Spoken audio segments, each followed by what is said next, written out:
I reacted one time about something. And I stood in front of the team. I said, part of being a leader is you got to be embarrassed sometimes. You can't be afraid to be embarrassed. So I apologized to them. I said, I reacted instead of responding. And I keep telling you guys, I don't want you to behave that way. So this is me taking accountability for my own actions. And I hope you guys can continue to do that.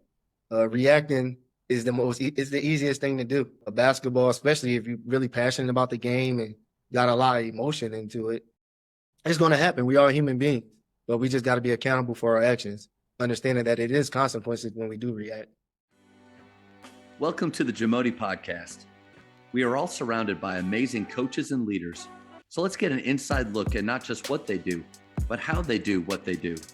After all, becoming the best versions of ourselves is Jamodi, just a matter of doing it.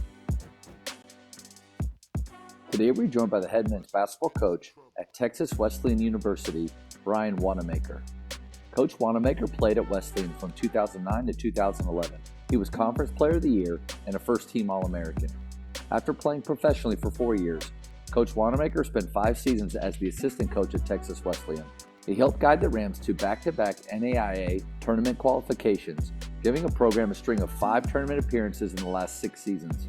In his first season as head coach, Coach Wanamaker led the Rams to a 19-10 record and a national tournament appearance. Before we hear from Coach, take a moment to subscribe to our podcast and follow us on social media at Jamodi Podcast. Coaches, the Jamodi podcast is powered by Shoot 360. The future of basketball has arrived in Dallas-Fort Worth. Shoot 360 combines the latest sports technology with the fundamentals of basketball skill development. The result is a one-of-a-kind video game-like basketball program designed to improve your shooting, dribbling, and passing. Visit shoot360dfw.com to learn more and register for your free 1-hour workout evaluation. Shoot 360, the future of basketball is here. I know I've texted you a little bit, and the news has obviously been out for quite some time, but just want to say again, congratulations on becoming the head coach at Wesleyan. That is an awesome thing for you, and I've had the pleasure of getting to know you, watch you coach in different arenas over the years, and just so excited for you, man. I appreciate that, Coach. I'm really excited. I really, really, really appreciate you and your friendship with you and Coach G. I've learned so much. I've stolen so much. I've already been implementing things that I learned from you guys that's really helping my team right now because we're in the process of building our system. So with you guys, I learned how to build that system, like starting with the 2-0s and 3-0s, just to try to build your offense, so. Man, well, thanks for that, but I love what you said right there about the way to kind of the way to install something. I think so many times you think, okay, here's the whole, which I agree with that. I think showing the whole is good, the way that all 5 pieces can fit together. But then I think the temptation is to, all right, let me get 5 defenders out here. All right, let's run it. One, half-court offense specifically is hard, and especially when all 5 are back and all 5 are set. Yeah. And so how do we have our guys gain confidence, learn the movements? I think, like you said, you got to break it up into those smaller games and make those 2-0, 3-0s then competitive. That's exactly what I've been telling my guys. Once we got to the 5-on-5 by the end of the week, and I just did straight half court, I said, guys, we're practicing the hardest thing in basketball, and that's half court offense. So we're going to make mistakes. We don't know each other yet. You guys don't know each other. You're still learning tendencies for each other, but we just got to apply what we've been working on. We split down and break it down in 2-0, 3-0, 4-0, 4-on-4 type of drills. So yeah. You're exactly right. That half court offense, it's hard. It's hard. And I really appreciate the approach you took with them to say, guys, it's okay that we're making mistakes, acknowledging that what they're doing is difficult and that it's going to take time. I think when we do that, we take a little bit of that pressure off of them to be performing perfectly or executing as close to perfection as possible when you're first installing something. Especially when I was younger, we would put in something and the next rep or even then 5 to 10 minutes, if it wasn't excellent or the way I thought, I'd get so mad. And I think you just realize over time that that's just really not how learning or development happens. And by you saying that, I actually think it'll help your players get there even quicker.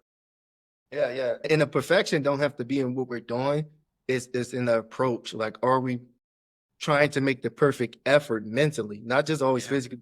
Are you really trying to make the right effort every time? That's the perfection I want. So if we making mistakes, I get it. But if we making mistakes with no effort, that's a whole different thing. So it's times like we are, like I said, we making an effort, but we're not perfect and we make a mistake. And guys start saying stuff to each other. And I say, guys, do you see me? Am I mad about it? Hey, it was okay. The guy went back door. He tried to make a backdoor pass. It just didn't, the timing is not there yet, but he was making the right play, right? He wasn't over dribbling and turning it over. He was trying to give a teammate the basketball. Did I panic? So why are you guys panicking? That's right. Hey, it's okay. In 2 weeks, it won't be okay, but right now it's okay. That's right. And I've always tried to tell guys that you can't be more mad than I am. Yeah. If I'm not that mad, don't be that mad. And I think that's where some coaches and when I've been able to talk to people over the years, when I say things like, we don't really run a lot, there's not punishments very often or things like that for making mistakes. It all has to be under the umbrella of effort. Like effort has to be happening. Then I'm okay with those mistakes. But I think sometimes people hear that and they think, golly, like when they're just jacking around and making mistakes, he's fine with that. Heck no. Like you said, the approach has to be the right way, or else then you got to go back to your culture a little bit and figure out why is the effort not where it needs to be. But I love what you said about I'm not sweating it. So you guys should be. How have they responded to that kind of mentality from you? Yeah, by the end of the week, they started saying to each other it was okay. And you start seeing more high fives, like a guy make a mistake and then they'll go to their teammate and they'll just smack their hand like it's okay, good pass or a good try or something like that. So by the end of the week, I think they started to feel that way and see that my vision of how we want to be as a culture, as how I want them to be as teammates, So I think they followed that, by the end of the week, it was pretty good. It was less stress for them for sure. Like they were more, okay, I was trying to make the right play. They're not looking over their shoulders, seeing how coach reacted. They already knew if they made the right effort, then it was okay. Man, and I think that there is a time, a progression to when we turn up the heat a little bit, like when we hold their feet to the fire a little bit more. I had one coach on here say that you want your players, especially on the offensive end, to feel comfortable and familiar with what they're doing. And I thought that was a good nugget, because when I watch players struggle offensively, it's usually because of one of those two things. They don't look like they know what they're doing. Like, I've never been in this spot before. That's bad. Or when they have the ball or with the actions that they're trying to do, they're not very comfortable. And so figuring out a style of play or a system that allows them to feel that way, but then also setting up the environment that they're able to get there instead of terrified. I was like in college, I was terrified every time I touched the ball, but not just because the competition was better than me, but also because of how my coach would react if something bad happened. And I think that's something what I actually went through this week of I reacted one time about something. And I stood in front of the team. I said, part of being a leader is you got to be embarrassed sometimes. And you can't be afraid to be embarrassed. So I apologized to them. I said, I reacted instead of responding. And I keep telling you guys, I don't want you to behave that way. So this is me taking accountability for my own actions. And I hope you guys can continue to do that. Reacting is the easiest thing to do. A basketball, especially if you're really passionate about the game and got a lot of emotion into it, it's going to happen. We are human beings, but we just got to be accountable for our actions, understanding that it is consequences when we do react, so. That's good. I've never thought about that, the difference between reacting and responding. I think I've almost always looked at them at the same way. If you could kind of define the two, I think you kind of did it a second ago, but maybe go a little deeper into that. What do each of those look like? I think reacting is more emotional. It's like right away. So for instance, the back cut, someone turn it over. Hey, come on, make a clean pass. Get the timing. That's reacting. Responding is, listen, guys, it's a good look, but if it's not there, it's not there. We just gotta, and then you show them, you just gotta reverse it and go to the next play. We don't need to thread the needle. I think that's more responding rather than reacting. I think the teaching part is responding. Yeah. The emotional part of it is the reaction, you know? Yeah. I think you're right on the money. Reaction is emotion. I think responding is a choice. Like you choose what you respond with. Yeah. And still you can make the wrong choice, but at Yeah. least it is something that you're taking that second, that breath. But then the more that your players become confident, comfortable, familiar with your concepts, then I think the more they'll be able to respond instead of react. But that also has to come from you, right? Like the way that you handle it. Really blown away by in the first week, you having the sense of I just screwed up. I'm going to own it in front of my players. Coach, I just think you're on the way to getting buy-in, and a lot of coaches talk about getting their hearts. I don't know at the college level if that's talked about very much. At the high school level, where as coaches we're supposed to capture their hearts, and I think that's a good thing. But I think you will. Being that vulnerable like that with them and showing them how to do it, I just think you're going to capture them quickly. Yeah, my main thing is like my approach with this team right now is me just trying to show them what we want our culture to be. So if I can do it, if I'm doing it, then you should be doing it the same thing. But if I'm always reacting and yelling, then they're probably gonna do the same thing. If there's a certain player, you see coaches, there's always that one player that they always on. They always on. If you're always on them, yelling at them, the players are gonna do the same thing when he make a mistake. They're always gonna yell at him and get on him. So I try to take the approach of if I'm responding, these guys are gonna learn how to respond. Yeah. And it's gonna take some time. They all got their habits that they come here with. And it's not gonna happen overnight in 1 week. But again, as long as they're making that effort, the mental effort of trying to do that, or owning up. When they do, I'll give a look or something, and they say, my fault, I shouldn't have did that, then we okay, we can move forward. Yeah. Yeah, that process, it takes what it takes. I think some of us I know I'm guilty of this. Like I want it to look right now. I want it to look clean now. I want them to respond well now. But like you said, especially this is year one, and I love Coach Singleton. Like I thought when me and him had this hoops talk, I'd watched him do things with his players at a clinic, and I'd been around him a lot, and he really opened up more to me in that talk, and I learned more about him than I think I'd ever known, and maybe in front of his players, it made me think that behind closed doors with this team, he may be a little bit different than what I thought in a good way. But you're in year one and you have guys that are coming maybe new to the school or they've played for a different coach. To expect them to be all in line and all believe in the culture and what you're preaching, I think that takes time. And it does. And what's crazy, a thing about that is I've actually talked to Bernita Jackson. Do you know Bernita Jackson? She's at Midwestern State right now, women's head coach. And she was here a few years ago. And I was texting her a few days ago, and I just said, I'm really struggling with patience, or if I'm not holding guys accountable, like the difference between those. And I said, it's just not the same. Am I being patient? Okay, it's okay. He can get away with it. Or is that me just not holding him accountable? Yeah. And he said to me, you want them to have the habits now for what you want them to be doing in October. So it's best to get on them now and then let up, rather than let them continue to build those habits. And probably the next day, I kicked my best player out of practice. That's the route you went with that. Yeah, I was like, I just got to hold him accountable. Yeah. But the following day, he was the most dominant player in the gym. So, man, what a great question to ask that coach. Man, there's probably a lot we can dive in with that too, about when you are struggling with something, ask other people that are doing similar jobs as you for help or advice, people that are in the kind of the same fight as you. I think that shows a lot of wisdom. But then, yeah, patience versus holding them accountable.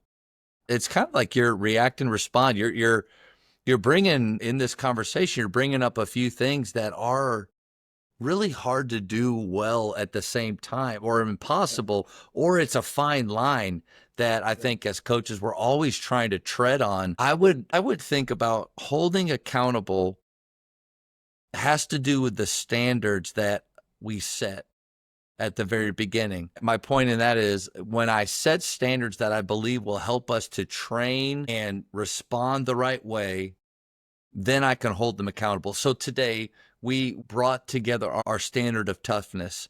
And it was the first time I've talked about it, and we're going to spend 5 days going over what is toughness as a player, what is toughness as a believer, what is toughness on the floor, what does it look like off the floor for us, what does it look like for a whole program. So I take the time. But if in the last 3 or 4 weeks, if I was frustrated about toughness, I don't have the right to hold them accountable to something that I haven't set yet. And I think that's where, like, watching maybe select ball, in the past, where, and it's not their fault. They have 3 games coming this weekend. It's our second practice ever. We have so much we got to do. Like, I don't envy that at all. But I do think because of the time that you and I have, we have the right to hold them accountable to the standards that we've set. Yeah. But I think within those standards, it all comes back to intent. Like, what is the intent behind their mistakes? Is the intent because they're being completely, like, they're going opposite of what we have? What does a kid do when they're defiant? Like, they're just being defiant towards our culture, defiant towards how we respond, defiant towards, I'm asking you when you Brunson to turn, flip your hips and chill for a second, and you're just not doing it. But are they trying to? Is the intent, Coach, I'm close, then I'm patient with that. And I think part of that is getting to know your guys, knowing your players, knowing their hearts, knowing what their aspirations are, what they're trying to accomplish. In order to hold them accountable or to choose patience, I think that it takes all of those factors have to be in, or else you're going to go, all right, clean slate with everybody. I'm just going to choose to think that all of you are on board, and I'm going to go from there. All that stuff, it just takes time. The hardest part is there's times when you feel like we have all the time in the world, but then there's times you're like, we don't have much time, guys. We got so much more we got to put in. The patience turns into urgency, and you expect them to try to get that done right now, and it takes guys weeks, games, and sometimes months, and the whole first semester. You just got to see progress in it, though. I think that's when the individual meetings happen. And sometimes the team meetings happen, but for certain guys, the individual meetings happen because you got to tell them, like, our urgency, your concentration, your focus on what we're trying to do to benefit you, it has to go up much more, because at the end of the day, it can't take time for all 15, 16 players. Yeah, we can't be waiting the whole semester for everybody to get it. We don't need 5, but we need more than that, to get it much quicker, much quicker. And those are the guys you trust. And those are the guys you play right away. That's right. That's part of it.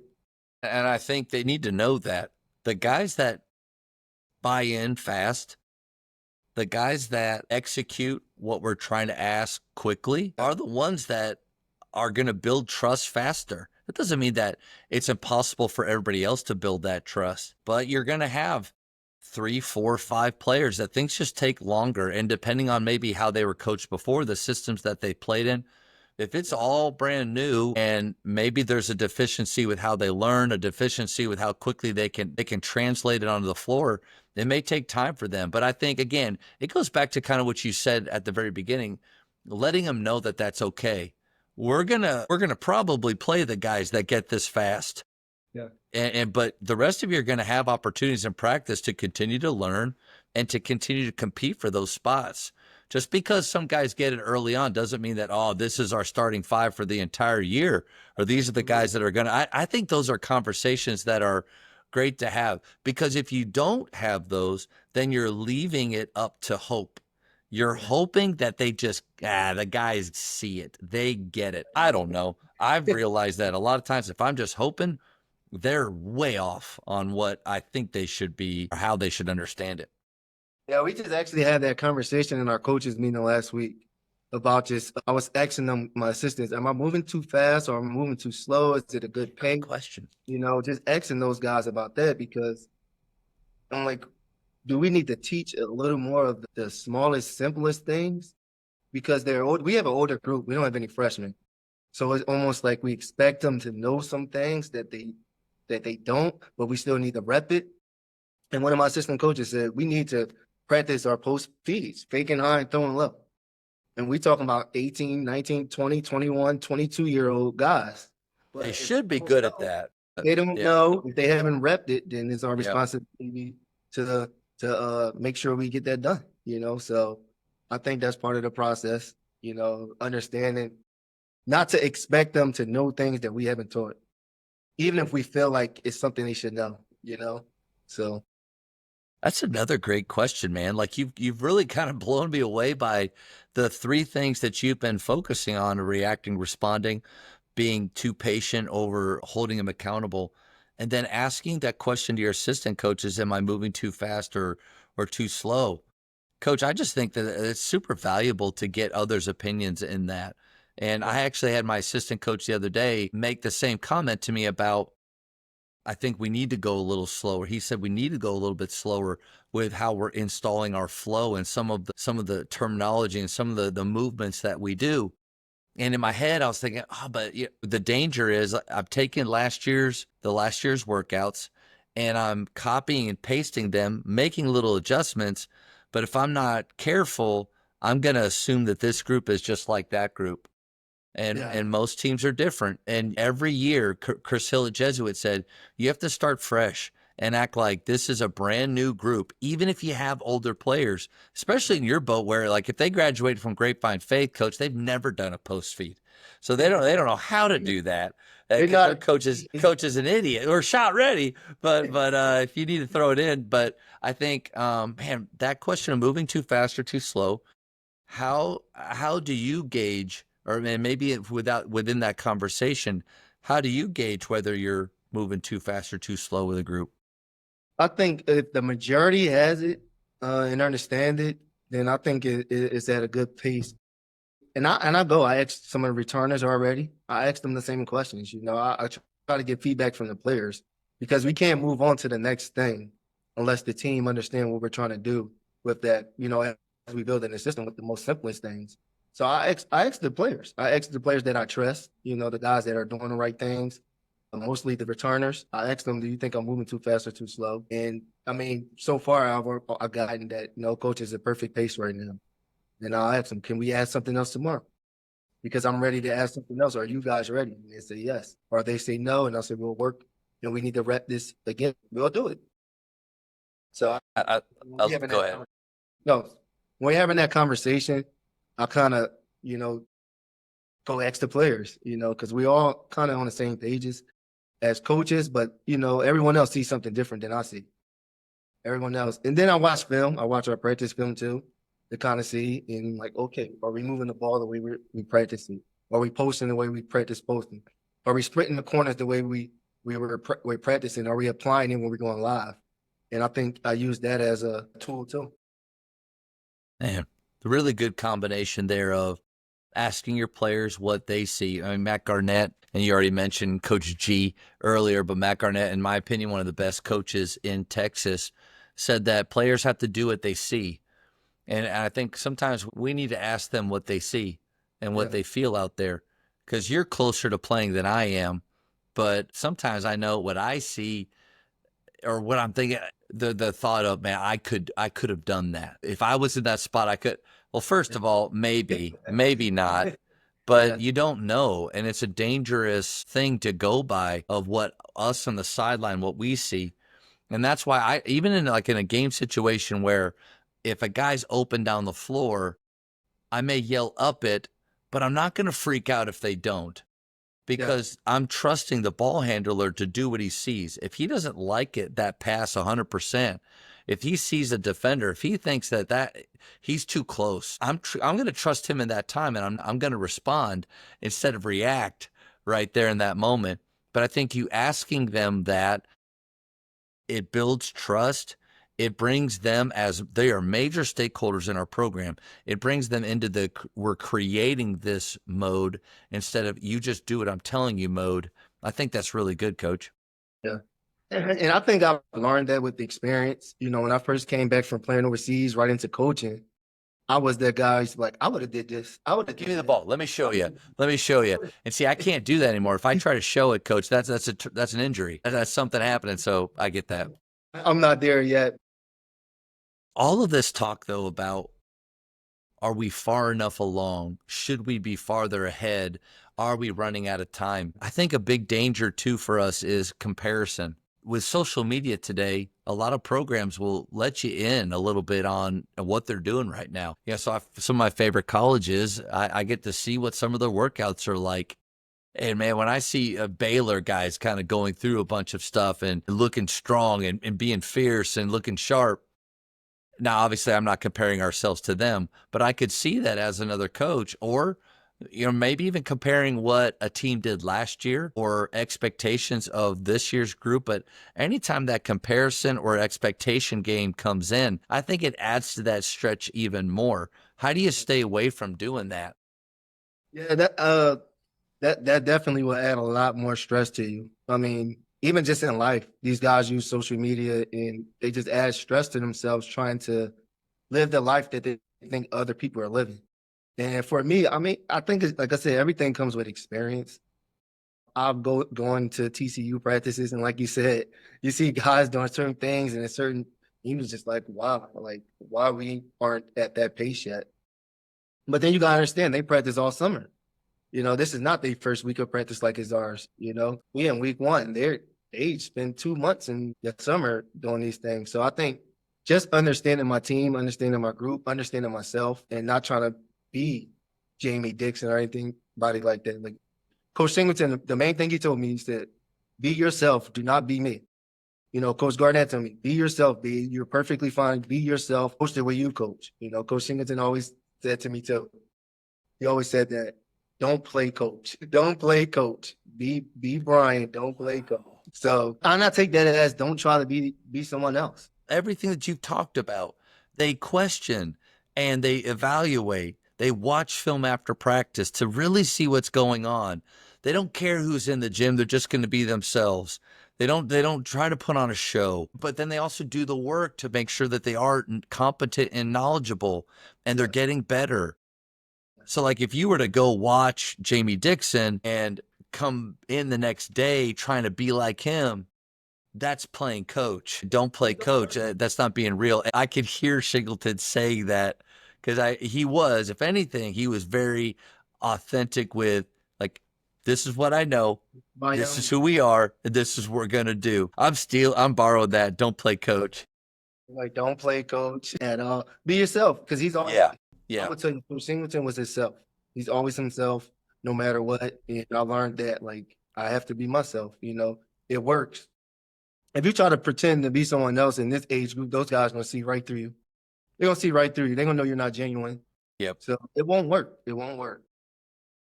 The most inspiring thing to me is authenticity. If I'm sitting in a crowd and I'm listening to a speaker and I feel like this dude's just being raw, real, not sharing too much to where, you cry every day. I think there's a point, right? One of my favorite, this has just popped in my head.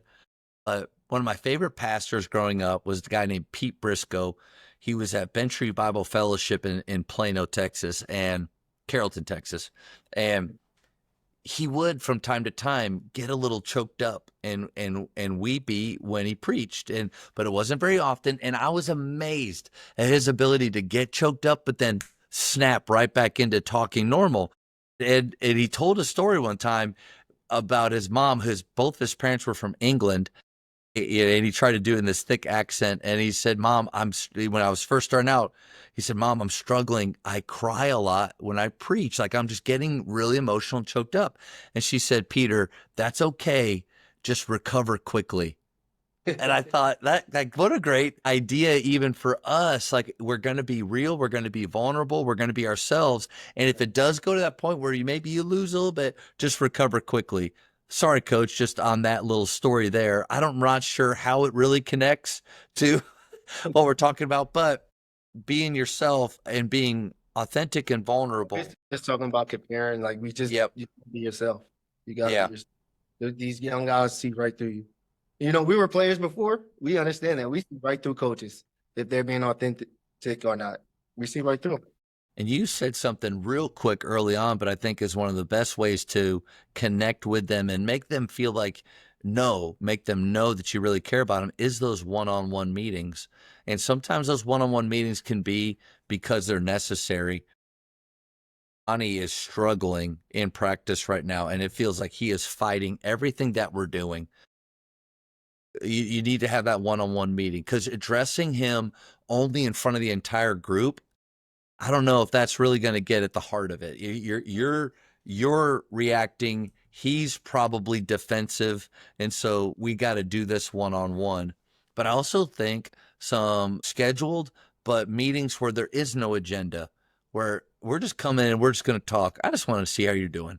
I don't have a plan here. I don't have something I'm trying to, because I feel like players always, when you meet with them, they feel like there's an agenda. All right, what is this really about? And when they leave thinking, man, that was about nothing. He just wanted to spend time with me. I think that's a good way to create this type of relationship you're talking about. Yeah, the non-scheduled meetings are usually you get the most out of. It'd be like you said, you can see someone struggling, it'd be directly after practice. Like, hey, come to the office real quick. Everything all right? How you doing? How your classes going? Everything good at home? Like, you talk about everything but basketball. And I think they feel that, and they know that you generally just weren't worried and concerned about them. And you see that they're struggling. And I think that those non-scheduled meetings are the ones that you get the most out of these guys. Because then the next day they come and I think they think about it.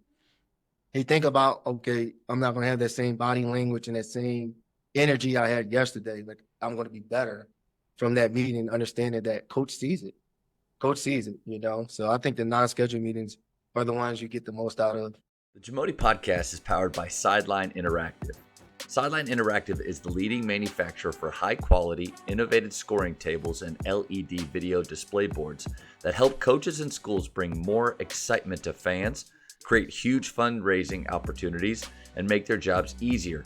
Visit sidelineinteractive.com to check out their amazing products. You have a really interesting experience with playing at Wesleyan. You played there 2 years, 1,000-point scorer in 2 years. That's really hard to do, Coach. I've known you for a long time. I didn't know you were that good. No, and then drafted into the D League, played overseas for a while, and then you come back and you start helping to coach at Wesleyan, and now you're the head coach. So you've got the playing experience there, you've been an assistant coach there, and now moving over into that role. One, how has the transition been? And then two, what are some of the things you're taking from all of those experiences to make you the head coach now that you want to be at your former school? The transition, it's been good. It really has been, but a lot of learning, you know, just off the court, you know, a lot of learning off the court of all the things you got to do on the administration side, you know. Yeah. Being the leader of a program, now you got way more responsibilities, and not just for yourself, but I mean, you're responsible for your assistant coaches, you're responsible for every player on your team, student assistants. Here we have a development team, so I got 20 more players, so I'm responsible for 40 people. And that's just a whole different, you know, job, Yeah. you know, outside of just coaching the basketball part of it. So the transition it's been pretty good. A lot of learning, which I'm a student of the game. I'm a student of life. I love learning. I just love learning. So it hasn't been easy off the court, but it hasn't been to the point where I'm just like, I can't do this. It's been just, I'm learning it. I'm getting it done and I'm understanding it. So as, you know, time goes on, the next year is much smoother for me. But the transition, I told my team this on Saturday after practice, before a day off. I went in the locker room, I said, we're going to meet. And I thanked every last one of them. I said, I thank y'all because y'all have made my first year as a head coach easy right now. And I use the word easy, but I told them, you have made this very easy for me because y'all guys are so humble. You guys are great teammates. You guys are taking care of your academics. You guys are doing everything I asked you to do. You have made my first year as a head coach easy. And I want to thank y'all all for that. So that part of it, the transition part hasn't been bad at all. Again, it's just learning. It's like losing a game. It's not bad if you learn from it. Yeah. And you just learn through it. But a lot of things I took from just my experience playing here. Yeah. Being assistant coach here and playing overseas, it's just, it kind of helped me, and it's helping me here now. I won't say I found it, but I'm finding my identity as a coach. You know, it helps build part of who I am right now, but my identity as a coach, I'm still trying to find that, you know? Yeah. Coach, I love that you, after week one, brought them in and thanked them and complimented them. I wonder how many players out there rarely hear that from their coaches. And I believe that a lot of players are like this. I think most players are pleasers. You may have a couple that outwardly try to act like they don't care, but I think when you break down those walls, I don't know many players that don't want to feel, one, that they're valued, but also that it's a joy to coach them. And I think when you let your players know that, now you can't lie. Like if it was a horrible week, guys, I love coaching this week. They'd be like, really? Why? You know, like you went back to authenticity, and then they'll smell that real quick if you're not being honest or real with them. But when you're building the culture that you are, which is, we are training hard to make mistakes, and if the mistakes with effort have the right intent, we're going to work through those, and we understand that this takes time. How long does it take? It takes what it takes. When you're building that culture and they do those things that you're asking, man, letting them know how much you enjoyed it, letting them know how much you appreciate them, I would imagine they left that day going, can't wait for Monday. Instead of, hey guys, great first week. We have so far to go, and right now we're not even close. Like if the season was to start today, we're about to get killed.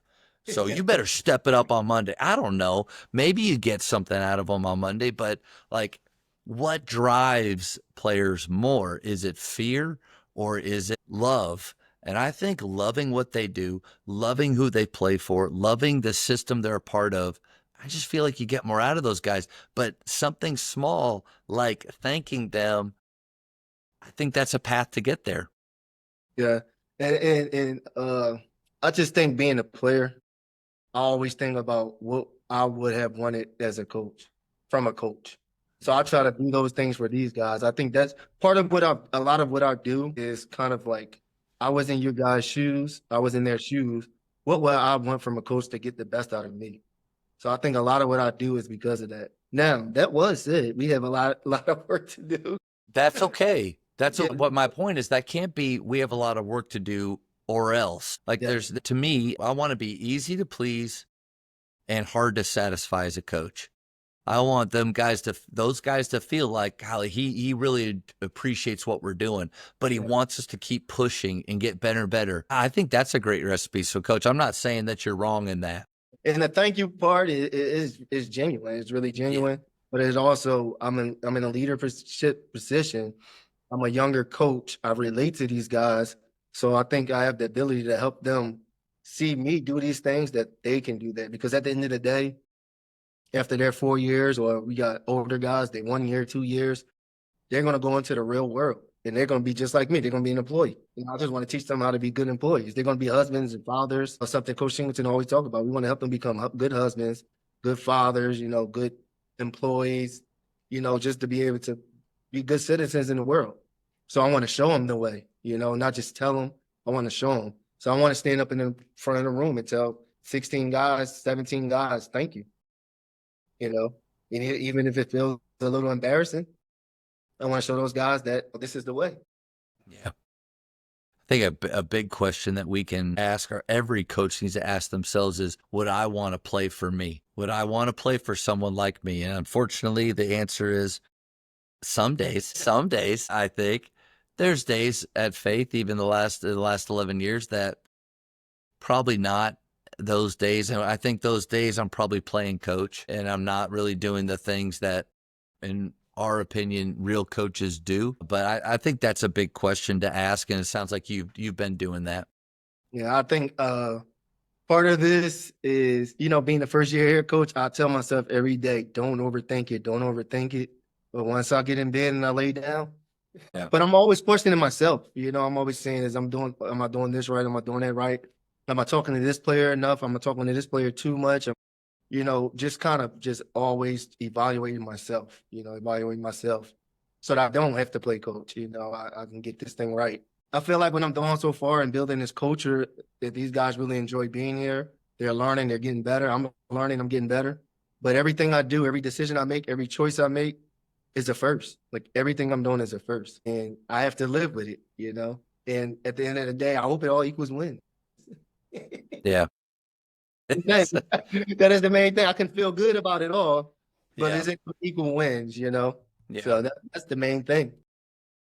And I think, and this is just something that I've had to remind myself of is every year we will fail.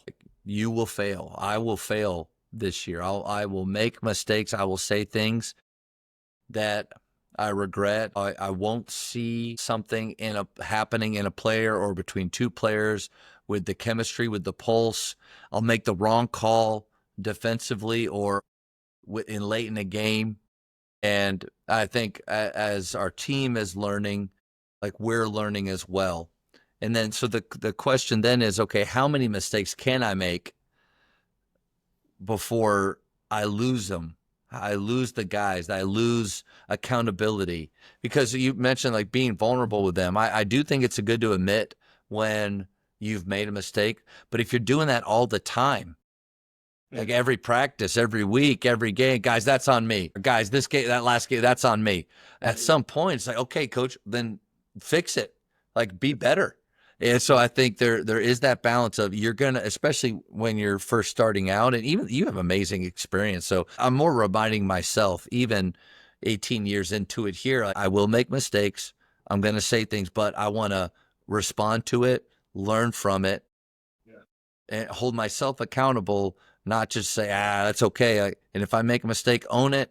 But being a lifelong learner to me is a huge piece in this of not playing coach, but actually being a coach is I may not know the answer right now to what just happened, but gosh darn it, like I'm going to learn it. I'm going to go out and find that answer.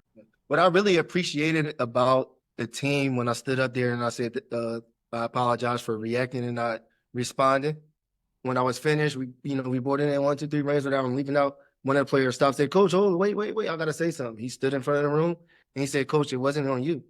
That was our fault. Like at some point you were gonna do that. We turned the ball over 50 times just doing a drill, this and that." And I was like, you know what? I appreciate you saying that. I really do. Yeah.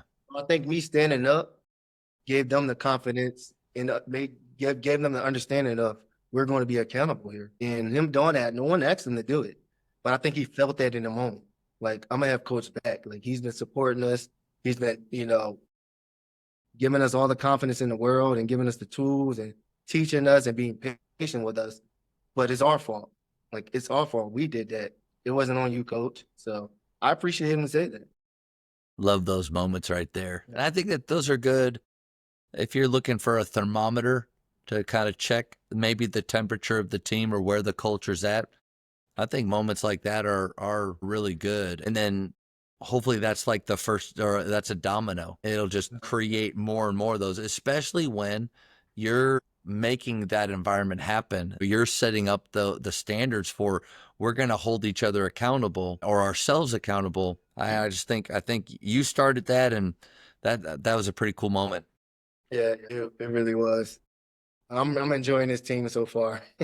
Yeah. But adversity is going to hit. So when the adversity hits, or all these things we're learning, that's when the time where our culture will really show up. Are we really being who we're saying we want to be or not? You nailed it. Like right now, whether you're in the honeymoon phase like you are, which the first year you kind of can do no wrong in people's eyes. Year 2, it's typically like, okay, a little bit more critical. But no matter what phase you're in, to just set up culture expectations as if this is how it's always going to be and we're never going to fail at this. This is never going to be tested. To me, when that test does come, you're not going to be prepared for that. Shawnee Harley talked about culture breakers and how one of the biggest things you got to do after you've instilled your standards or how you're going to show up is then address the fact of how are these going to break? Not could they break? How are these standards going to break? And how are we going to respond when they do break? Another example is Doug Novak meeting with his team and saying, the first practice, first workout of the year, okay, guys, when we lose, how are we going to handle it? Like that's countercultural to what I've grown up hearing from coaches. It's almost like the people I've played for and probably some of the teams I've been a part of, we create this almost like utopia of perfect culture. Guys, if we just do these 5 things, we're going to be great. We're not going to have any issues. We're all going to get along. We're going to win every game. But we all know that that rarely never happens. So address them head on. When we lose, are we going to break apart? Are we going to get closer? What does it look like after we lose? What are the things that we really want to do in the locker room in that moment?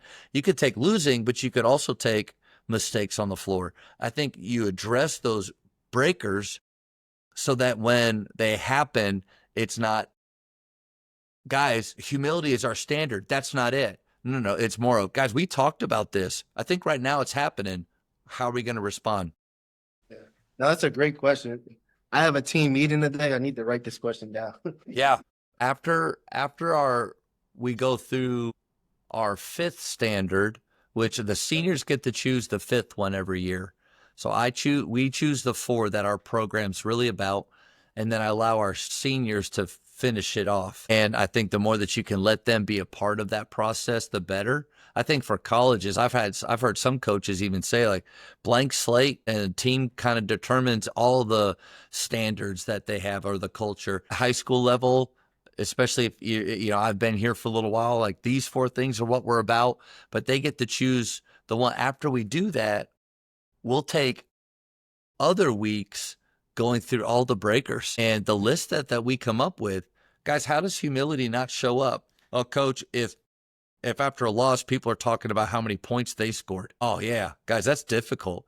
Like, when you hear that, what does that make you feel? It makes us feel like they don't care, like they're selfish. And it's never trying to, like, get at one person. We haven't played a game yet. So Yeah. nobody knows, if unless they did that last year, that this is, you know, that person. But good to address those moments like that when emotions aren't high, when we're still undefeated. Let's talk about it now. Yeah. And the thing about that is, some guys probably, when they're about to get that moment now, and it's probably them, they think about that, what the team is going to think of them. So it hits them before they even get to the point where they're going to do that and go against that standard. Yeah. The more light bulb moments that we can have before games start, or even throughout the non-conference, man, let's fail really hard during this time. Yeah. Let's have our culture be tested during this time. Let's not wait for the games. Not that there are games that matter more than others, but let's not wait till district or conference to be tested in some of these areas. So I love and you kind of said, like, having those one-on-ones, holding them accountable early on, talking about these areas now so that later on we're prepared. Coaches, the Jamodi podcast is powered by Scoreboard Media. Scoreboard Media works with high schools across the country to run professional sponsorship programs on their LED scoreboards. Whether you already have LED and you just want to supercharge the revenue, or you want to use sponsorship revenue to buy new LED video scoreboards, Scoreboard Media can help. They work with sponsors and advertisers locally, regionally, and nationally who want to connect with your school's community. Email info@scoreboardmedia.com to start the conversation and see what's possible. Yeah. The preparation part of it is the biggest thing. Yeah, I agree with you. Say it again. Oh, the preparation part. No, is the key. You know, you got to be already thinking 2-3 steps ahead. And I'm sure that comes with experience, you know, knowing that it's going to come, but they don't know. They don't think so. Yeah. They don't think it will. Yeah, and part of it is I think our continuing education as coaches. I wouldn't have ever thought about talking about how our culture is going to fail with my team before talking with Shawnee. I would have never thought about. She also talked about the fear of losing, how we have to get over the fear of losing because the most dangerous team is the one that's not afraid to lose, and how to get our teams to understand, like, that fine line. Again, we're all talking about fine lines that we want to be on, of I don't care if I lose to I'm not afraid to lose. Very different ideas there. And getting our guys, our teams to be that dangerous style of team. I would have never thought about bringing up losing to my team early on. Like, I don't want that to be in their mind. I want them to think they're invincible. Well, maybe they are. Maybe you're Duncanville, and maybe you should probably win every game. But if you're like most teams, and if you're the one in control of the schedule, and you know, here are 2 games that, like, we play them 10 times. We got a shot, but we have to be prepared for that, or else that's how I think you learn from losing. That's how you learn from negative moments throughout your year. But coach, I wouldn't have 2 years ago, 3 years ago, I would have never thought of that. We have to continuously listen to other people. And like Jordan Peterson says, believe that everybody in front of you that you talk to, you can learn something from them. Because I know for a fact I've learned a lot from you already today. And even though I've known you before, but even in this coaching talk we've had, I think that's the beauty of the game is we keep growing. Yeah. Yeah. I mean, you see, I got my notes too. I'm learning from you, coach. And I'm constantly learning. I mean, I learn on Twitter. I see coaches say certain things and I've learned, like you said, it's just light bulbs. It's like, man, I didn't think of that. I didn't think of this, right? I mean, I have a team meeting today. And now we're going to talk about what happens when, our standards, when do our standards come in play? When this happens, when that happens, are we going to apply it? So now that's a great question. That's a great Yeah. And let them, I just get a marker and on the whiteboard, I'll let them answer it all. Yeah. Like I don't come in with this set number of, I want to make sure I write down when a player comes off the floor and they barely shake my hand and they grumble down to the end of the bench. What are we going to do when that happens? Like, I don't have an agenda with it. I really want to see what they come up with. You know, the crazy thing is, coaches, they typically come up with the things that they really can't stand that happen. And you learn that about your team and you're right on the money. It goes back to, I think most players want to please. Those players that maybe are the ones that talk about themselves after a loss, that grumble on the way down, I think deep down they know Yeah, they shouldn't do that. But it's like anything else in this life or this world, like it's a defense mechanism. They're trying to portray something that they're really not. They're trying to hide how hurt or how frustrated they really are. And that manifests, that comes out in different ways for different people. And I think, but a talk like this where, again, the temperature is low and we can, with a cool mind, get all this stuff out. It's just helpful in the long run, in my opinion. No, definitely, coach. I definitely agree with that. You mentioned something too, that about all the admin stuff that you've been learning. I think that's one of the shifts from 19 inches as the assistant to the head coach. It's not really like, it's not the X's and O's. Yeah. It's all the other stuff that you have to worry about. And in my opinion, for a lot of coaches, it's the admin stuff that gets you fired or gets you in trouble. I've always felt this way. If I'm taking care of the communication, the scheduling, the organization, the admin side of my job, and then discipling, mentoring the right way, and the plan is at least the plan makes sense on the floor. Doesn't mean it's always successful, but at least makes sense. I think that I could be here for a long, long time. Yeah. I think but the moment that the admin, the communication, the organization part drops and there's holes there, then the court stuff becomes magnified where it's like, and they don't win, and it doesn't look like they have a plan, and they're not this and that. They're not disciplined. But I think you're right on the money with spending a lot of time on that side of it.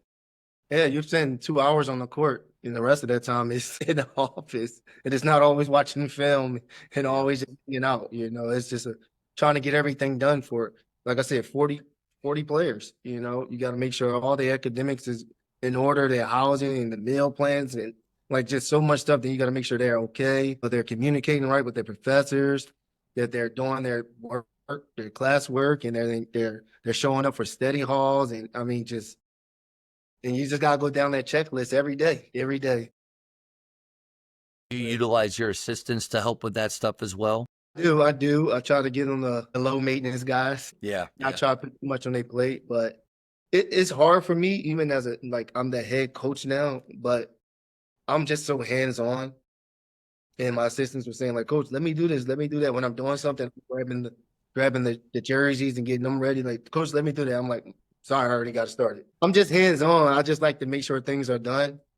And it's not that they can't do it. It's just, the pace that I move at, I love working. I wonder what point in a coach's journey do they start to delegate more? I wonder, I don't know if it, like Rick Torbett said, you become the head coach you're supposed to be, or you really know yourself as a head coach after 10 years or so. That's what he said. That after you learn and fail a bunch of times, you kind of start to realize, okay, this is what I'm comfortable teaching. This is the culture that I feel like we should have. You become kind of set in that, and for better or for worse. But I wonder where the delegating picks up. Maybe some people just naturally have that ability. I was more like you. I wanted to do all of the things that it kind of takes to run a program. But then there's that balance between, I need to trust my assistants enough to give them, to let them do things. But at the end of the day, we have to remember, I don't think anybody's level of care is going to be as high as ours, because we're the ones that get in trouble for everything. But I don't know, Coach, when do you think it happens? I think what you're saying is right. It's the trust thing. It's not like I can't say I don't trust them, but I just trust myself. And I know I want to I know I'm gonna get it done. I'm gonna get it done the way I want it done. So maybe after I do it a few times, whatever it is, they see the way I've done it, and then I'll be like, okay, we need this done. And they do it the exact way that I would have done it. So I think it's more of me just trying to, without even knowing, trying to show them and then give them an example of how we need to get certain things done. I think it's more of that. Once I think they just on their own, because I was kind of like that with Coach Singleton. I wouldn't even ask anymore. I'll just start doing things. And the next thing you know, I was responsible for it. He never had to worry about a lot of things, outside of the admin stuff and the program overall. All the little things I used to just take care of without even asking. So I think maybe my assistants will get to that point too. They will know exactly what needs to be done, and they'll do it. I don't think I'm very good at what we're talking about, teaching assistants and asking them or enabling them to do more. Part of it isn't, maybe you're in a similar way, because you said you want to give them the low maintenance players. Most of my guys are part-time. They just show up and they give me the very, very best that they can for that amount of time. So I think what I do there is I choose, but maybe it's really more, I'm just a control freak, but I choose to give them less things to do, make it easier and easier on them. But I was just thinking about, like, I wouldn't coach my players that way. I would teach them standards of what to do and how we expect it to be done, and then hold them accountable, but also show patience at times. I don't know. I don't think I treat my assistant coaches like that. But yes, there's a difference between players and coaches. But at the same time, teaching is teaching. And the way you teach your players on the floor probably is the way that assistant coaches need to be taught. And I'm speaking to myself more about this than luckily I've got a teacher here that he played for me, and he is in our athletic period every day with me. And he's great. He does little things, get the clock set up basketballs, and he's always positive throughout the workouts. But I'm very comfortable. We have 43 minutes. I've got my plan. With my PGC training, I can take the whole gym, teach them wide, bring them in close, send them back out, make my circles, and I feel like all the players feel like I'm coaching them. But I don't really give him a lot of direction. Why is that? Is it really because I don't trust what he'll say or do with those guys? Or is it I'm just not zooming out enough? I'm just in my own, I'm doing my thing. I think I could be better for him. Yeah, I mean, that's something that, like, you hit it on the nose. Why is it that I do that? Like, why am I not holding them to a standard, like you said, that we hold the players to? Teach them and then hold them to that standard. I don't know. That's a good question, Coach. That's something to think about. That's something. Well, okay, full transparent moment. I think like spending a little bit of time on this it's time. I can get it done faster if I just do it. If I just, like you said with the laundry, like I can take them through the skill work, and I can get touches on all 30 of them if I just do it. Mhm. I need to value enough taking the time to work through some things with him, and whether it's even if it's during, like maybe give up a little bit of instruction after I teach and I send them out to bring him in and say, okay, let's split this up. And here are the things that we're looking for. Here are the keys. We're not coaching everything right now. We're coaching these 3 things. And then let's go.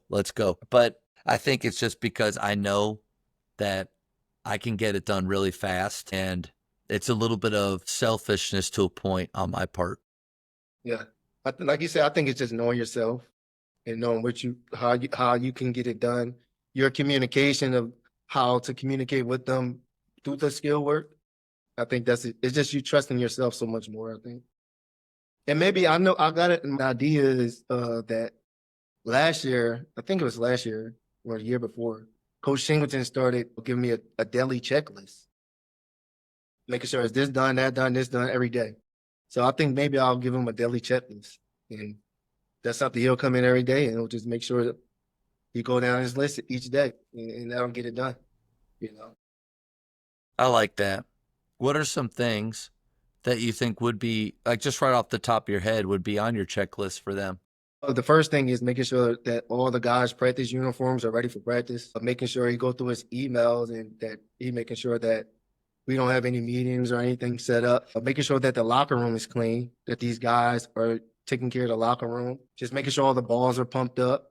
Like small things that make a big difference. Yeah. Make sure the iPad is charged up so that when we go to practice, we can use the iPad for the clock, or we won't have a clock at practice at all. So it's a lot of small things like that.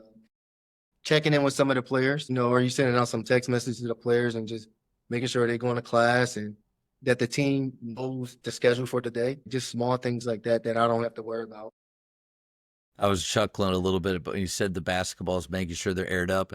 Yeah. That always seems to come about when you're at the most annoyed level of practice. I'm frustrated with something, and then I go to grab a ball and it's flat. And then it's like it just piles on in that moment. And I think the more that we can enlist managers or coaches to help with those things is huge.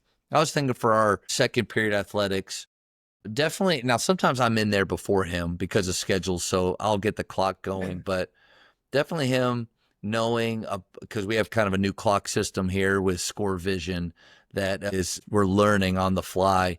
But another thing I was thinking about would be positive touches with every player. So some type of high five, fist bump, pat on the back, and also saying every player's name at least one time. So that throughout the 43 minutes, myself and my assistant, we get a positive touch with everybody and everybody hears their name at least twice. Like, I think that would be very helpful. And then after today we worked on Brunson's. We put in Brunson's for the first time because we're starting to install flow. And before I do that, I have to teach them stride stop, flip the hips, chill dribble, and then attack. After we go out, like I want him to come over to me and let's have a 10-second meeting. Hey, let's really look for this, and this. But him initiate, because if I don't initiate, I will either forget or I'll just blow and go. I think I love the checklist idea, and I think those are a few things. And then one celebration. Today he had a really good celebration that I thought, man, I want him to do that more. One celebration from something he saw every workout. That's good, Coach. Yeah, I like that. The saying every player name, I like that. Because it goes, the practices go by, and I'm like, I didn't see anything to this guy. Were you here? Were you here today? Really like that. I never thought about that. Coach, before I let you go here, the speed round. These are going to be quick questions. First thing that pops in your head, just blurt it out. I feel like I know you, but after the speed round, I really will. All right. Favorite ice cream flavor? Cookies and cream. Good one. Greatest shooter of all time? Steph Curry.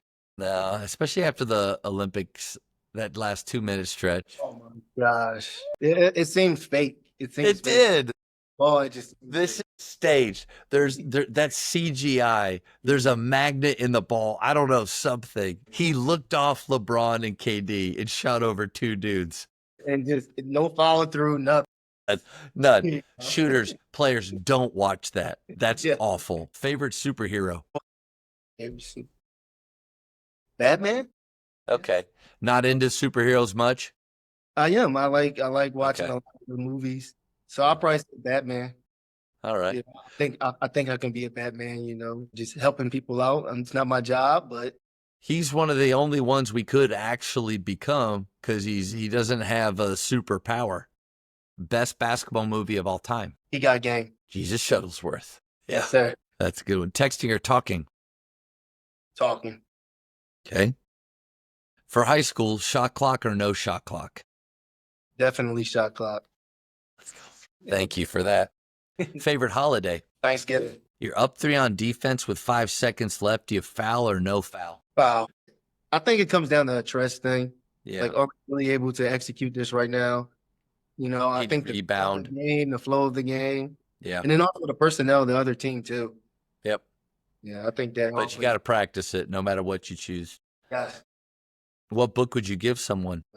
I just recently read a book from Charlemagne the God. What was it called? I'm gonna have to pass on that for right now. I also just read a book from Eric Thomas. Do you know Eric Thomas, the motivational speaker? No. Wait, Eric? Eric Thomas. The guy that's if you want to succeed as bad as you want to breathe guy. Yeah. I read a book recently from him, and that was Pretty good. I can't even think of the titles of these books right now. But was it a biography of him or was it lessons? Yeah, it was like a biography, but with a lot of lessons in it. Yeah. I bet that'd be good. That'd be interesting. 2 more. Favorite place you like to travel? I like going to the Caribbean islands. Last one, probably the most important. In basketball as a player, who's the GOAT? See, I only can speak on what I know and what I see. I got guys younger than me who's telling me Michael Jordan's the GOAT, but they never saw him play. So I didn't see Michael Jordan play. I just saw it on NBA TV when they show some games now and then. So this is nothing against all the Michael Jordan guys. I'm a big time Allen Iverson fan, big time Coach Brian. Yeah.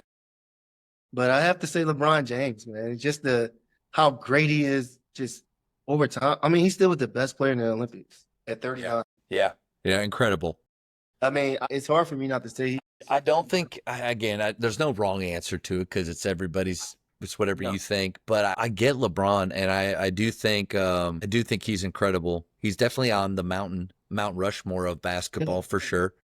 But you kind of nailed it though, and unfortunately I think as I get older and I bring on younger and younger coaches onto here, there's going to be less and less Jordans that say that, because you're right. Part of it is me growing up and watching his VHS tapes, Michael Jordan's Playground, and the interviews, watching him play in those series and fight in the 80s. And then Last Dance kind of brought it all together. If your players watched Last Dance, that gave them a really good view of him and his greatness. But you're right. It is a lot to do with, that's why there's still some guys that'll say Bill Russell. Some guys will say Kareem.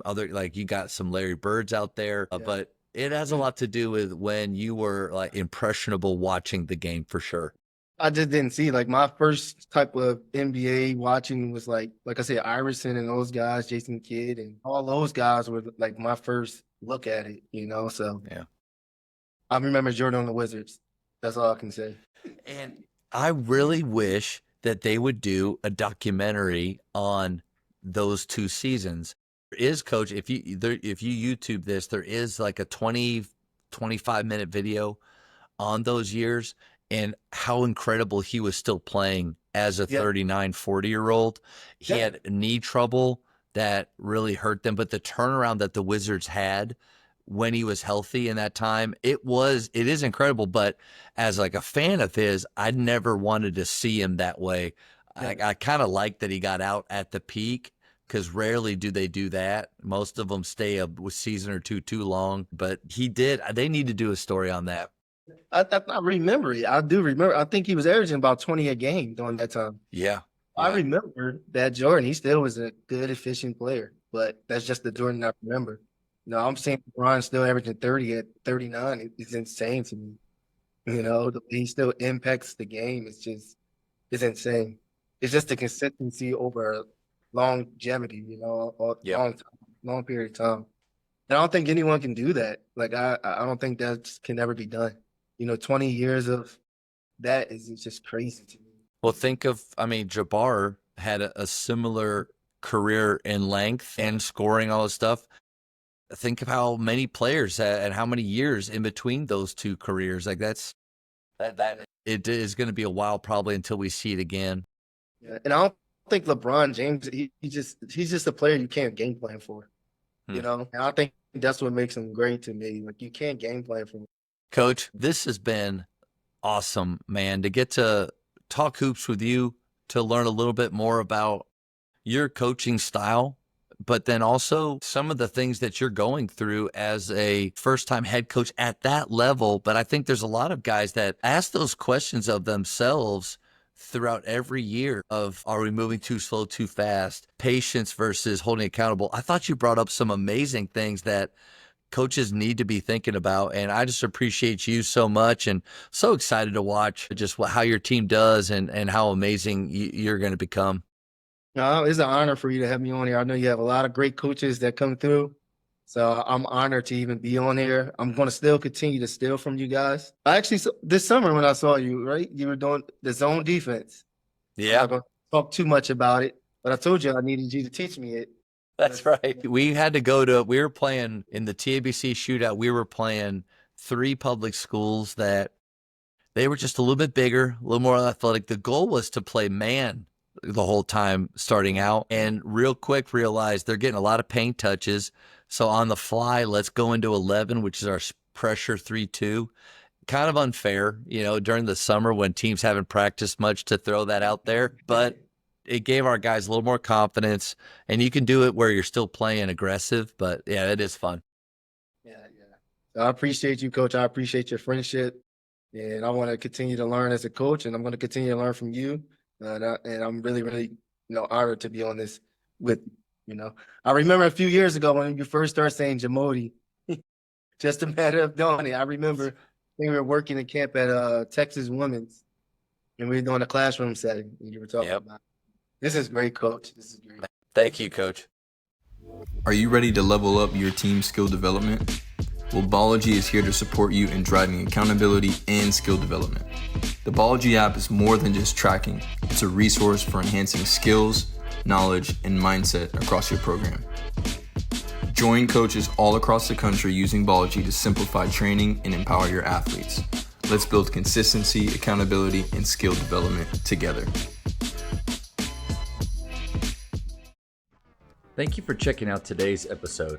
Please take a moment to subscribe to this podcast, share it with your fellow coaches, and find us on social media for what's coming up next on the Jamodi podcast. It's just a matter of doing it.